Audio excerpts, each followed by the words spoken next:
All right. Testing.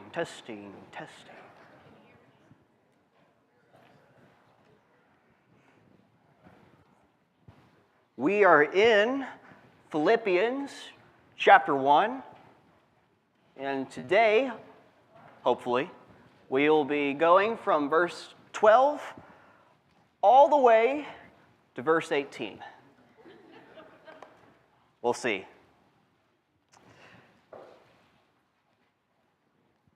If you are here with us this morning, we are so glad you are here, and I'm so glad that you've chosen to stay here for Bible class. It is one of my favorite parts of being here, and it is really good to be with you all. And so I hope that you'll continue to join me in this journey of learning more about God's Word and how to study it and how to ask questions and how to just love God. It's really awesome. Philippians chapter 1, verses 12 through 18. Thinking back on some of the things that we have covered previously, Paul is writing to the congregation in Philippi while under house arrest in Rome. See Acts chapter 28 and verse 30. Which, if you want to put a tab there, we will be going back to Acts 28 a little bit today because of where we are in the text. He had just expressed his entreaties on behalf of the congregation for their defense and their confirmation of the gospel. He's saying, you guys are doing a good job. Keep it up. I know things are tough. You guys are going through the same things that I was going through and still am going through, but I want you to keep going.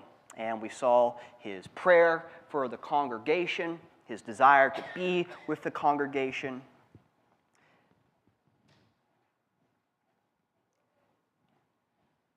He remarks that this was something that they shared in. Paul said in Acts chapter 28, verses 17 through 18, that the Jews had pressured the Romans into putting him under arrest, so that Paul was compelled to go to Caesar at that time. And then during those 2 years, we're told that Paul was permitted to dwell with the soldier who guarded him, verse 16 of Acts 28, and he was able to receive all who came to him preaching the kingdom of God. And so Paul, still in the reflection, I'll probably need to put that outline back up here, at least whenever we move into the next section, so we can remind ourselves where we're at in the book. We are still in the reflection section of the book. That rhymed. We're still in the reflection, and we're looking back at Paul's experience with the congregation in Philippi. And so he is now going to answer the question the Philippians were probably all wondering, what about Paul? What happened to him? And what we've heard he's in prison. Is he okay? And now Paul's going to answer that, and he's going to give a surprising answer. Look with me in verse 12, and we'll go to verse 14. But I want you to know, brethren, that the things which happened to me have actually turned out for the furtherance of the gospel, so that it has become evident to the whole palace guard and to all the rest that my chains are in Christ. And most of the brethren in the Lord, having become confident by my chains, are much more bold to speak the word without fear. Well, isn't that interesting? Despite what one may expect upon imprisonment, Paul managed to take advantage of this difficult circumstance. He says, I want you to know. I resolve you to know this. I desire. There's kind of an element of a deliberation of the mind. He says, I've been thinking about this for a while, and I want you to know this. That's what he's saying.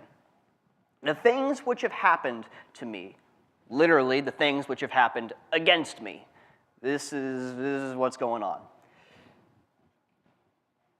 have actually turned out for the furtherance of the gospel. So notice there's a contrast, almost a little bit of irony. Put in prison, yet it's ironic in that the gospel's actually going forward And as he's going to elaborate, more than it could have been otherwise.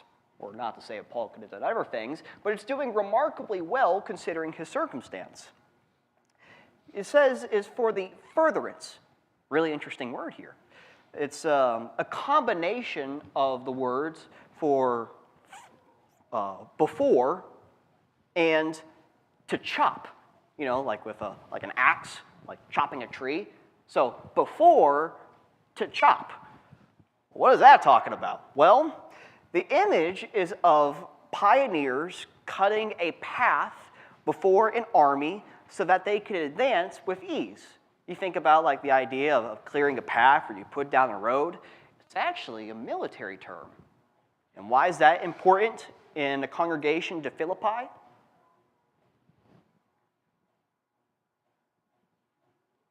Who makes up the congregation at Philippi?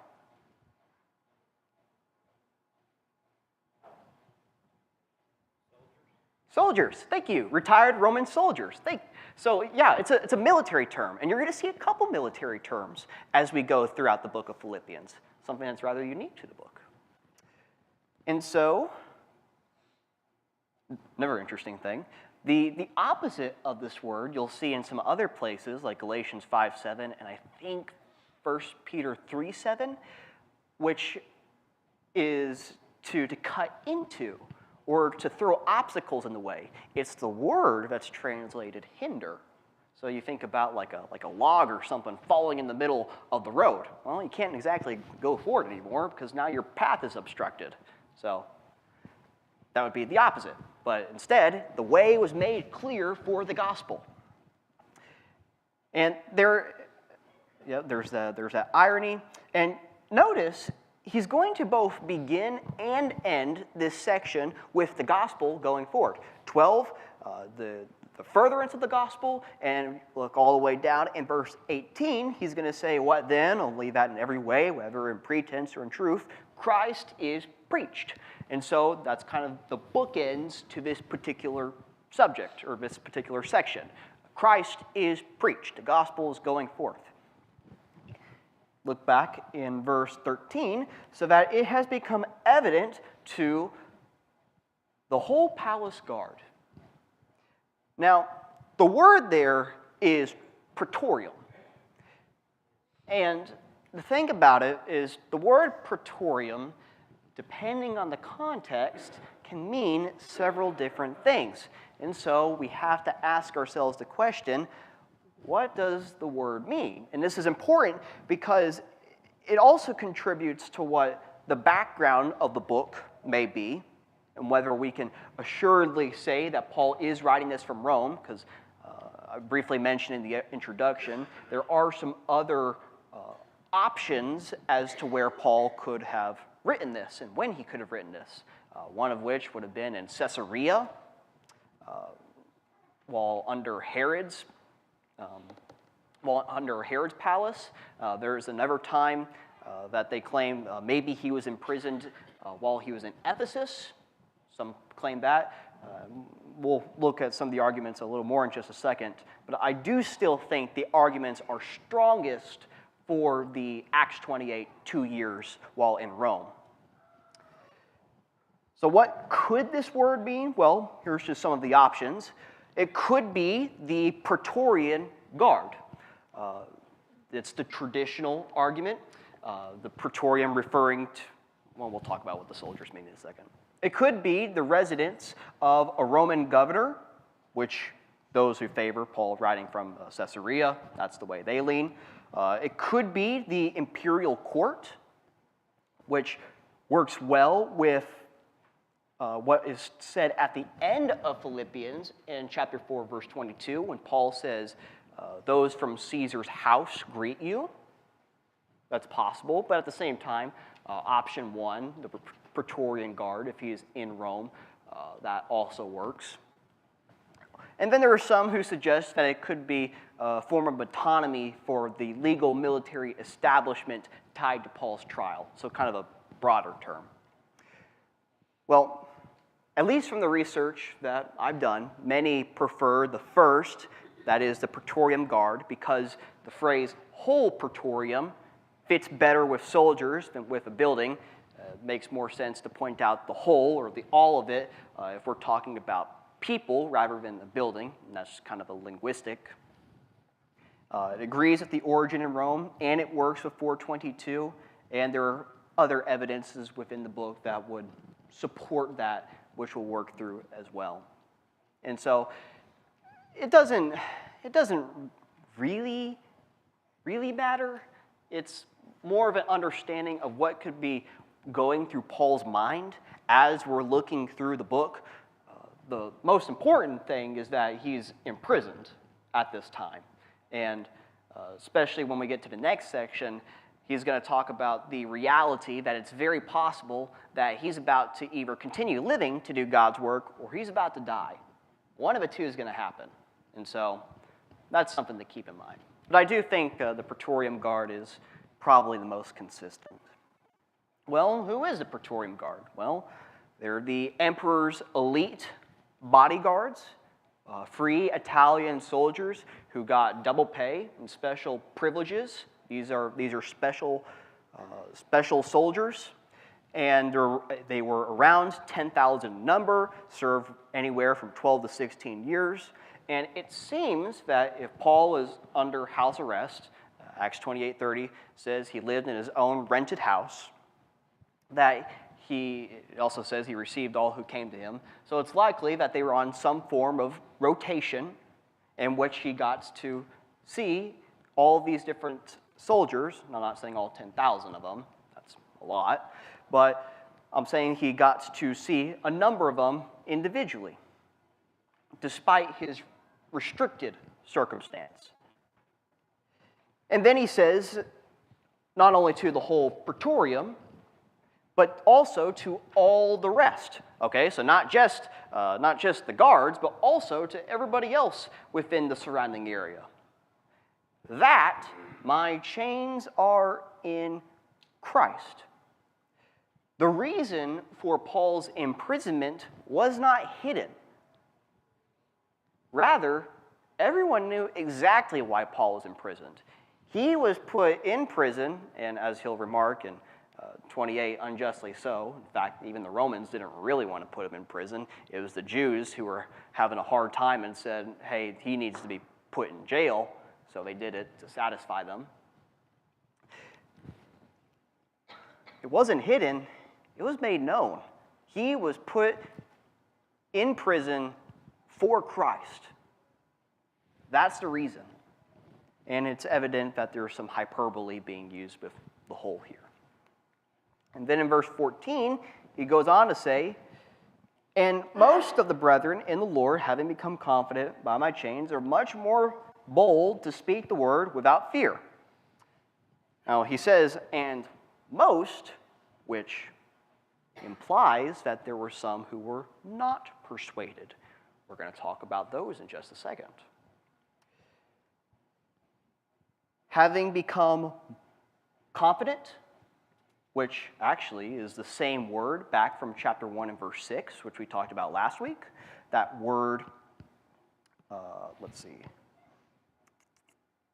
having become confident, that idea of persuasion. They were persuaded to think this way.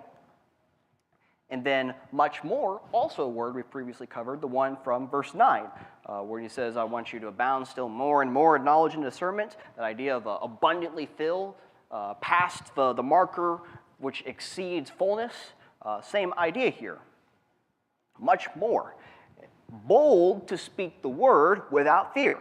To dare, to have courage, and to do so fearlessly. They were inspired. Could also be rendered, and most of the brethren having become confident in the Lord by my chains. Doesn't change too much, but it's possible that the emphasis is confident in the Lord by my chains. So, thinking about this, question for you guys. How did Paul have such a tremendous impact while in prison?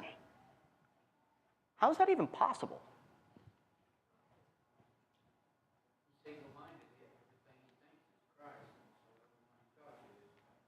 Okay, he's single-minded. He's very mission-minded. He's got a singular focus, and I'm sure you would argue that he didn't keep that to himself. He made it known. It was made known to everyone, in fact. He was thinking about Christ. That's where his mind was at constantly. Okay?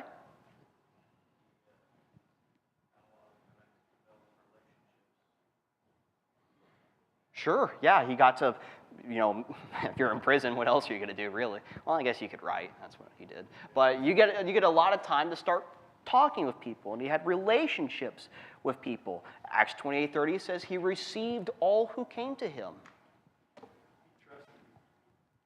He trusted? Yeah, absolutely. He put a trust in God to carry him through this difficult situation. He didn't give up.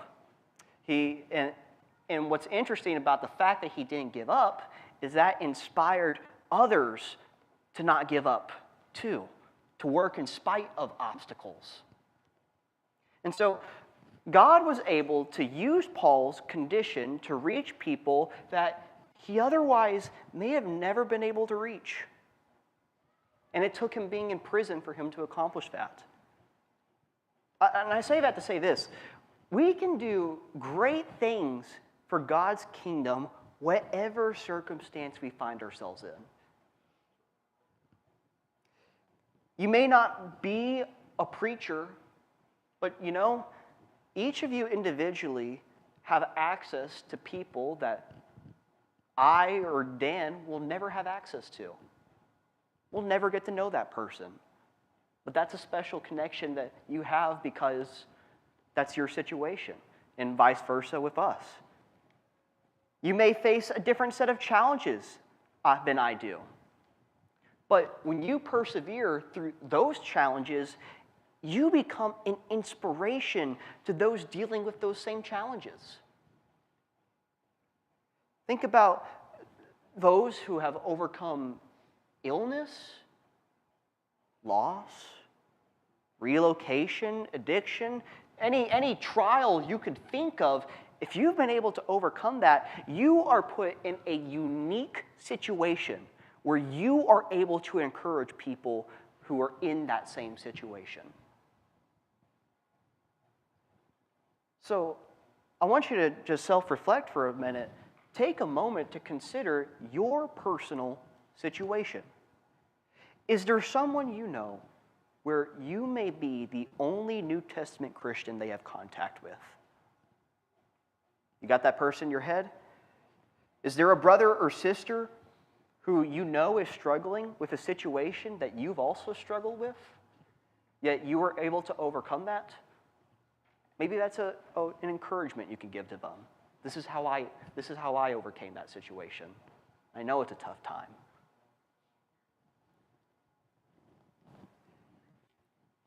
Okay. Moving on to the next section, looking at verses 15 through 18. This is where things get really interesting. Verses 15 through 18 says, "Some indeed preach Christ even from envy and strife, and some also from goodwill.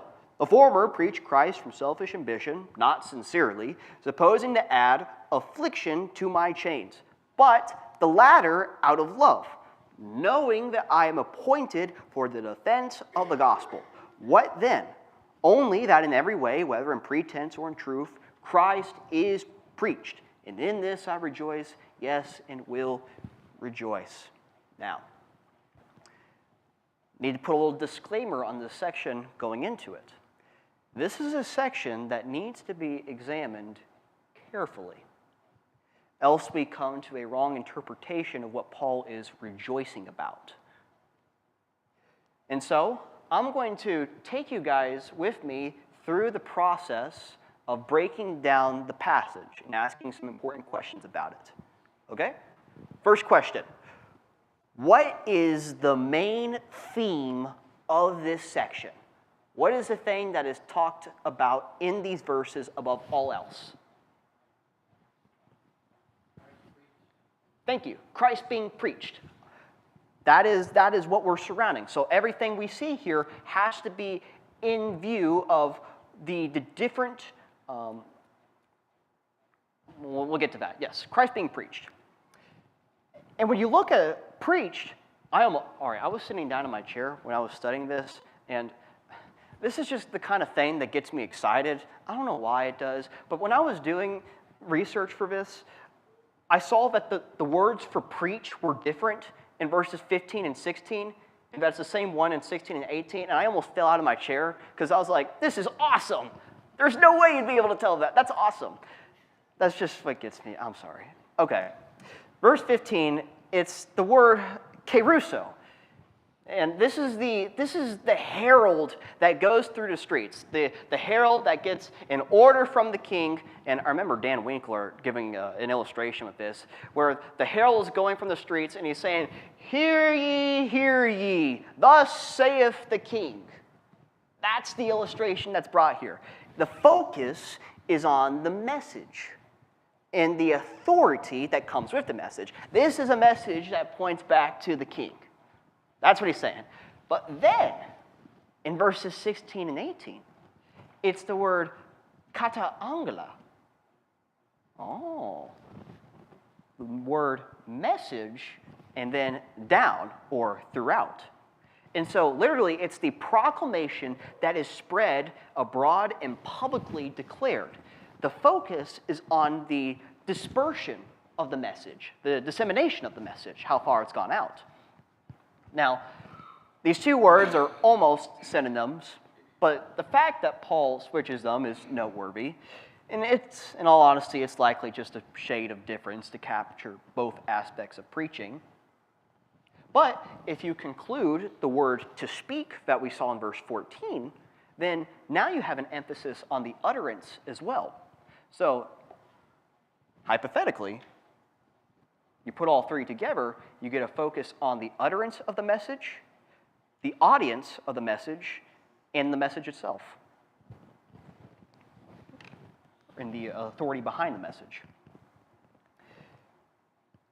So that's the preaching aspect, okay? Next question. What is the main contrast of this section?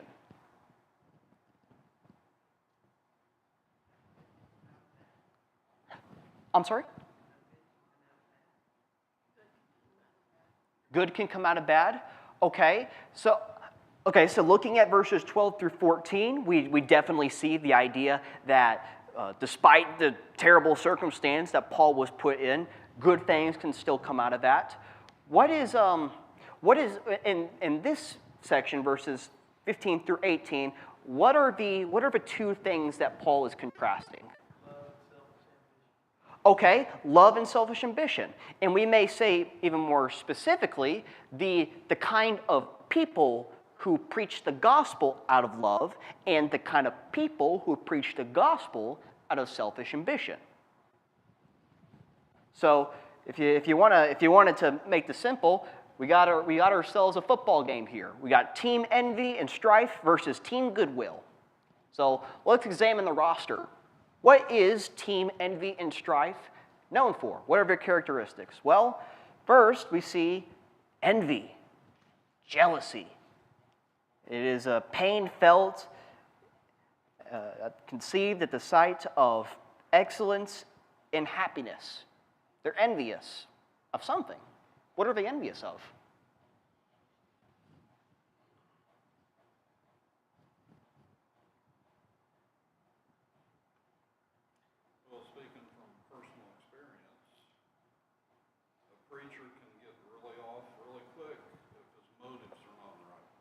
Okay. Right. If you're preaching out of envy, maybe perhaps a person could want to be as good as someone else, or be as charismatic, or be as liked and as loved and all that. If that's in your heart, and you need to go the other way, you're in team envy. Right. As you were saying. You've got the wrong cheerleaders over there. You've got to move over to this other group. Okay. Okay. So who that we're thinking down we're going in the right direction. Who are they envious of?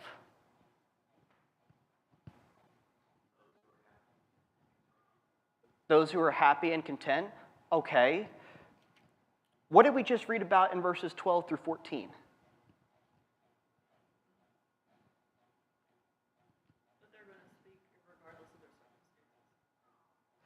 Okay, who chose to speak regardless of the circumstance? Paul, okay? So Paul is the one who chose to speak, and what would you say Paul is having as he's speaking? How are people reacting? Positively, right? He's having success. He's having influence, and a lot of it, despite the fact he's in prison. He shouldn't be having these things. He's doing great. Oh, but there are some who preach out of envy, some who don't like that. Paul's getting all this success. He says, even out of envy, even because of it, it's one of the lowest motives that one could preach Christ out of. And then they bring up strife. That is engagement in rivalry. Reference to positions taken in the matter. It is self-promotion through conflict.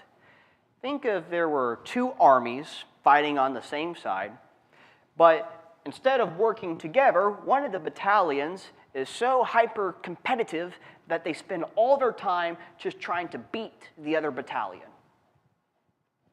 They're jealous. This is strife. They want to be rivals with their other team, even though they're on the same side. And then you look down and he mentions selfish ambition, self-seeking above all things. Came from a word which meant to be a day laborer, and it came to denote the attitude of self-seekers, harlots, those who seek their own personal interest above all else. Not sincerely, we talked about this just a second ago, with mixed and impure motives. Imagine a preacher who talks about honoring God, helping people, and not seeking personal glory, but in reality, their motive is just to attract more followers, to gain a crowd. Supposing to add affliction to my chains. So tentatively adding trouble in order to inflict distress. Affliction comes from the word to press, to squeeze, to squash. It's the idea of pressure, adding pressure to the situation. They're trying to kick a man while he's down. So the picture we get is that there is this group of people that has become envious of the success that Paul was having while proclaiming the gospel, and they'll preach the gospel too, but it's for a different motive. It's for their own personal gain. But then we get Team Goodwill, and not the clothing brand. Goodwill, kindly disposed towards Paul. They agree with what he's doing. They're supportive of him. They're not competitive by nature. They preach Christ out of love. And either they care for people or they preach while having a love for Paul and a respect for the work that he's doing. They recognize, as Paul mentions, that Paul is appointed for the defense of the gospel. That is in verse 17. Oh, which, by the way, I should probably mention, in some of your translations, 16 and 17 might be flipped. That might get confusing. I'm reading out of the New King James, so just so you're aware, if that is flipped, it doesn't change too much. It just changes the order, really, some of the rhetoric. The word appointed literally means to lay down. It is to recline. It's to be placed over or set over something. Okay, we may say we have like a deacon set over something. We say like, okay, that is the deacon over evangelism, or that is the deacon over technology, right? He's committed to that thing. Same kind of idea here. Paul is over preaching the gospel. That's what he's set over. Okay? Next question. How do these preachers who preach Christ attempt to harm Paul in his ministry? Remember, it says, trying to add affliction to my chains. How would they do that?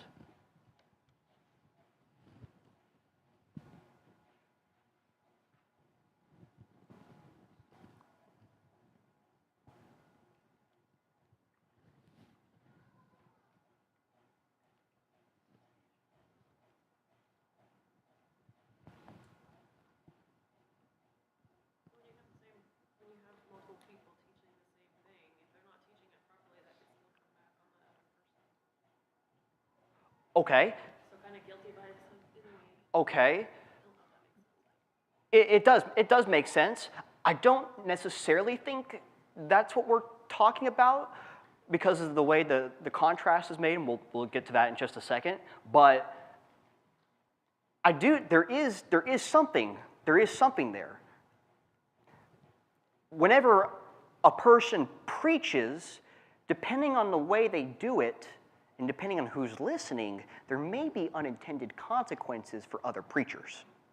We see that in congregations. So there are some who suggest that maybe they'd be stirring up trouble with Roman authorities.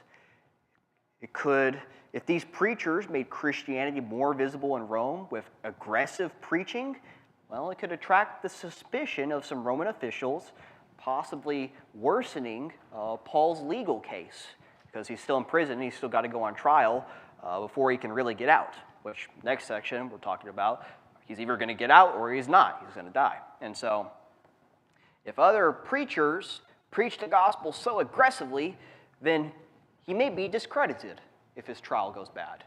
Okay, so maybe there is something to the way that the preachers are preaching, and there could be some backlash on Paul. It's an option. How else would these preachers harm Paul in his ministry? Yes?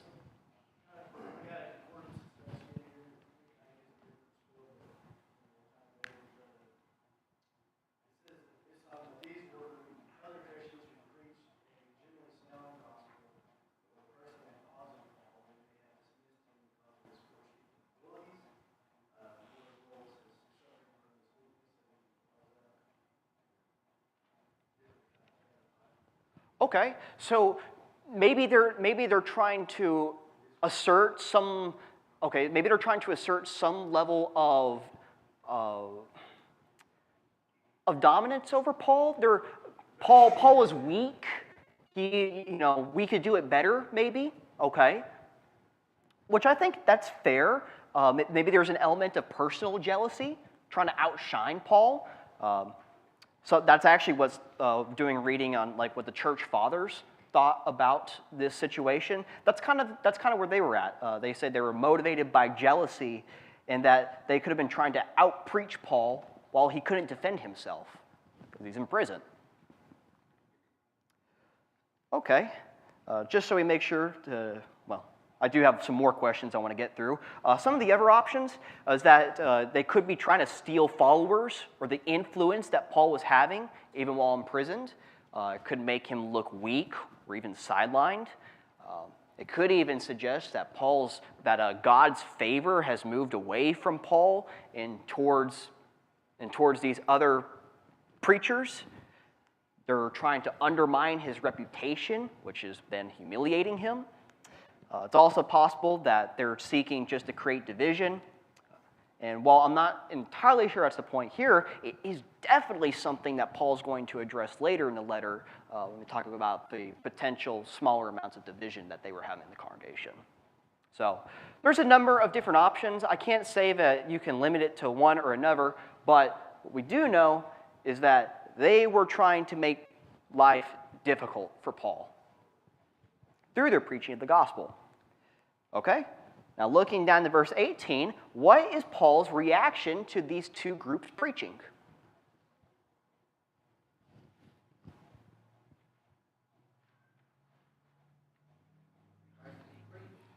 Christ is preached, and therefore,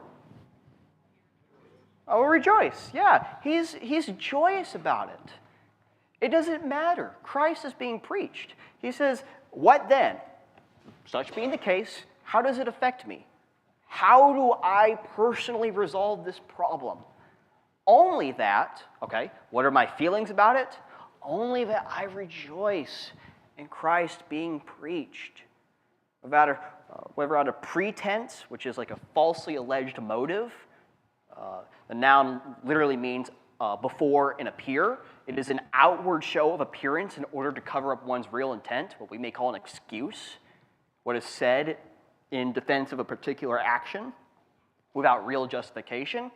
So they don't mean what they say. Or in truth, they do mean what they say. It doesn't matter. Christ is being preached.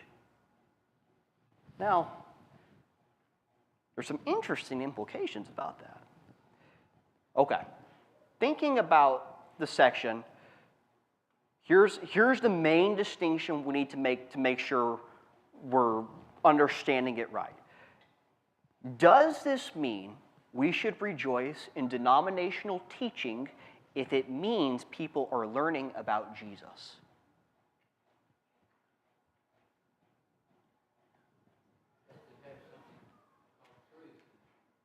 Okay. And why can we make that assertion? Okay, they're all truthful preachers, and while he doesn't say it explicitly, he does say Christ is preached. And I don't typically make an argument from the absence of something. He doesn't mention anything about false teaching being present. Because when there is false teaching, he kind of has a habit of mentioning it. Galatians chapter 1, 6 through 9, if anyone teaches you something ever from what you've heard, let him be accursed. And so what is contrasted is the motives, not the teaching itself. And that's important. These were rival preachers in Rome, possibly, who preached hoping to promote themselves and hurt Paul. And so we conclude that it is the true gospel that is still being preached here. And that's important. This is true teaching. But it's the motives behind the teaching that is negligible.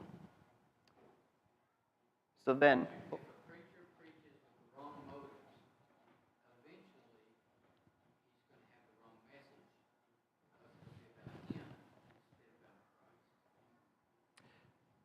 I would say in the just generally speaking, from wisdom, that's probably true.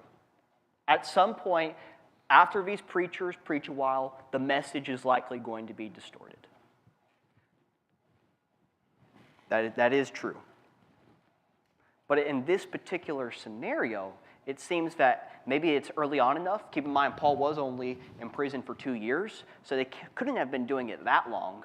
So if they are just trying to do this for their own personal gain, perhaps it's at the stage where the gospel itself has not been distorted.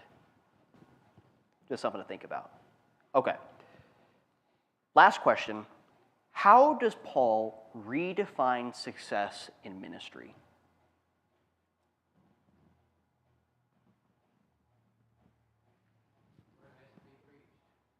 Word has to be preached. Yeah. It's about getting the message out more than anything. Also, not allow these people, false teachers, people with bad motives, affect your bond or your change with Christ.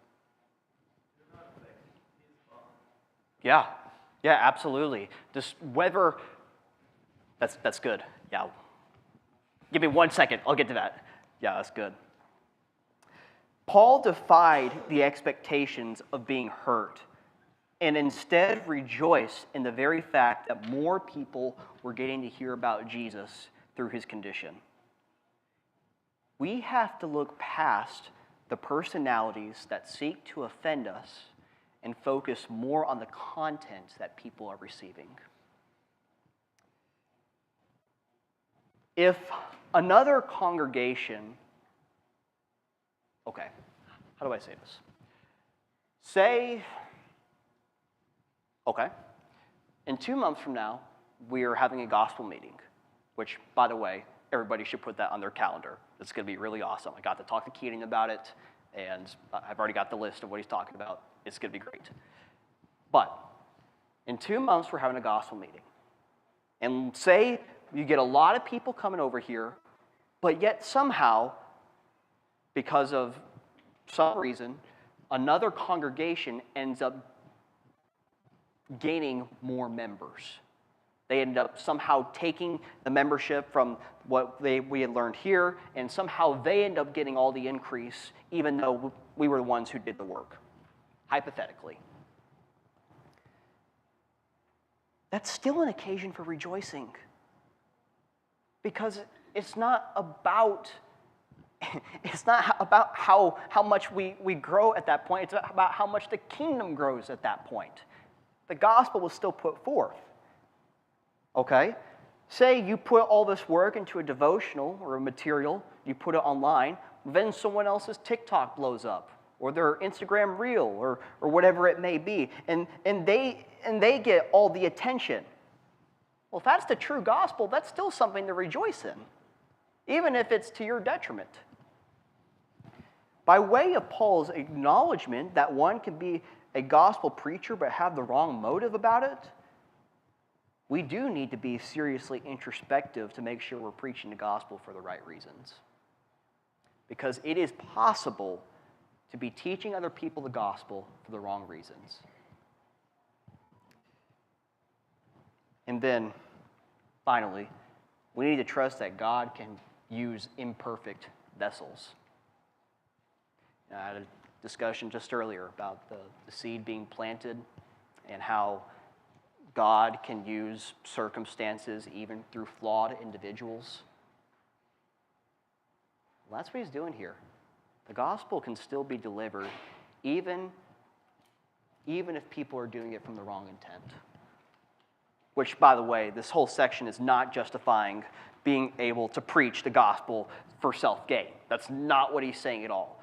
What he's pointing out is the reality of the situation and how you should respond to others who treat it that way.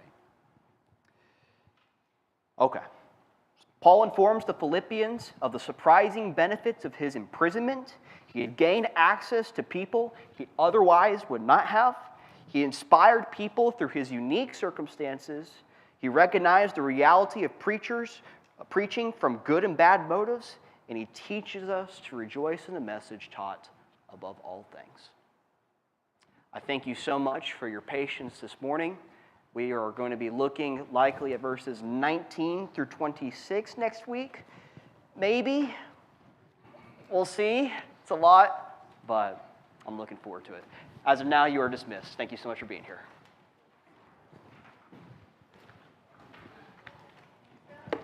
Preach word, brother.